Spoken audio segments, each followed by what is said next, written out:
এক দেশে এক সিংহের বিয়ে ছিল। সিংহ শিয়ালকে ডেকে বলল, যাও, বনের সব উঁচু জাতের প্রাণীদের আমার বিয়ের দাওয়াত দিয়ে এসো, তবে মনে রেখো কোনো নিচু জাতের প্রাণীকে যেন দাওয়াত দিও না। শিয়াল রাজি হয়ে বনের বিভিন্ন প্রাণীদের কাছে যেতে লাগল। সে একে একে হাতি, জিরাফ, পান্ডা, চিতাবাঘ, ঘোড়া এবং কুমিরের কাছে গিয়ে সিংহের বিয়ের দাওয়াত দিল। দাওয়াত পেয়ে সব প্রাণীরাই খুব খুশি হয়ে শিয়ালের সাথে আসতে শুরু করল। ওদিকে সিংহ আর সিংহীও বিয়ের জন্য সেজেগুজে তৈরি হয়ে বসেছিল। প্রতিটি প্রাণীর পছন্দমতো খাবার দাবারের এলাহি আয়োজন করা হয়েছিল এবং সবাই খুব আয়েশ করে খাচ্ছিল। হঠাৎ কোথা থেকে এক বানর দাওয়াত ছাড়াই বিয়ের আসরে ঢুকে পড়ল এবং ঢোলের তালে তালে নাচতে শুরু করল। এতে সিংহ খুব রেগে গেলেও বিয়ের পরিবেশ নষ্ট হওয়ার ভয়ে তখন কিছু বলল না।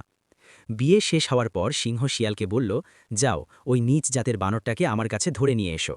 শিয়াল দ্রুত বানরের কাছে গিয়ে বলল, সিংহ তোমাকে ডাকছে, আমার সাথে চলো। বানর যখন সিংহের সামনে এলো তখন সিংহ রাগে গর্জে উঠে বলল, তোর এত বড় সাহস, তুই না বলাই আমার বিয়েতে ঢুকে পড়লি।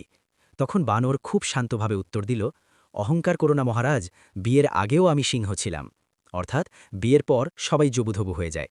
ভালো লাগলে লাইক, সাবস্ক্রাইব, ফলো করুন।